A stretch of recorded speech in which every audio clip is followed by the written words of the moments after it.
ভাই আমরা হচ্ছে অ্যান্ড্রয়েড প্লেয়ার ভাই, আমরা আইফোন প্লেয়ারদের মতো ভাই ড্র্যাগ করলে হেডশট লাগে না, কারণ ভাই অ্যান্ড্রয়েডে ড্র্যাগ করতে করতে ভাই আকাশ পরিমাণ কষ্ট। এখন অনেক আইফোন ইউজাররা বলবে ভাই হ্যাঁ তুই পারলে একটা আইফোন কিনা দেখেন, আইফোন প্লেয়ারদের নিয়ে খোঁচা দিতেছিস কেন? তো ভাই যারা লিগেল আইফোন ইউজ করে না তারা নিজ থেকেই বলবে হ্যাঁ ভাই আমরা যখন আইফোনে গেম প্লে করি আমরা খুব ভালো পারফরমেন্স পাই, কিন্তু ভাই অ্যান্ড্রয়েড প্লেয়ার তারা পায় না। কারণ ভাই আইফোনে যারা গেম প্লে করে তারা ভালো কোয়ালিটি পায়, ভালো পারফরমেন্স পায়, ভালো একুরেসি করতে পারে, কিন্তু ভাই একটা লো ডিভাইস অ্যান্ড্রয়েড প্লেয়ার কখনো পারে না। হ্যাঁ অ্যান্ড্রয়েডে ভালো ভালো ডিভাইস আছে, ভালো ভালো গেমিং ডিভাইসও আছে, ওগুলো তো করতে পারে, কিন্তু ভাই আইফোন হচ্ছে আলাদা।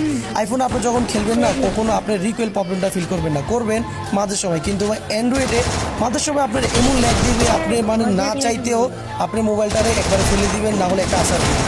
তো ভাই এই জিতটা সবারই হয়, অ্যান্ড্রয়েড প্লেয়ার ভাই মানে লিজেন্ড ভাই, আমি সবসময় মেনে নিই ভাই। আমি অ্যান্ড্রয়েডে খেলতেছি এমন না, আমিও আইফোনে খেলছি, আমি জানি আইফোনে কিরকম পারফরমেন্স করা যায়। তো আপনারা তারাই কমেন্ট করবেন যারা লিগেল নো ডিভাইস, তাদেরকে মন থেকে আমি সবসময় রেসপেক্ট জানাই, কারণ ভাই বিশ্বাস করেন ভাই আপনি একটা লো ডিভাইসে খেলে দেখেন তখন বুঝতে পারবেন। ভাই আমি বুঝতাম না, যখন ভাই আমার মোবাইলে প্রবলেম হয়েছে না তখন থেকে বুঝতে পারছি ভাই লো ডিভাইস প্লেয়ার তারা কীভাবে খেলতো, কীভাবে গেমটা খেলে। আমি তো আগে বুঝতাম না, এখনই না বুঝতেছি, পরিস্থিতির শিকার হলে ভাই সবই বুঝতে পারে, বুঝছেন ভাই। বিশ্বাস করেন ভাই আমি কখনো কল্পনা করি না আমি এরকম একটা ডিভাইসে খেলবো, মানে ভাই এত প্রবলেম দেয় যেগুলো মুখের ভাষা নাই। তো ভাই যারা মানে সত্যিকারের ভাই সবসময় এই লো ডিভাইস দিয়ে গেম খেলেন না তাদের ভাই মন থেকে রেসপেক্ট জানাই। সত্যি ভাই আপনারা ভালোবাসা নেবেন আর এই ভাইটাকে সাপোর্ট করবেন, আমি আপনাদের পাশে অলওয়েজ আছি। ভাই পরিস্থিতির শিকার না হলে বুঝতামই না ভাই লো ডিভাইসে খেলা এত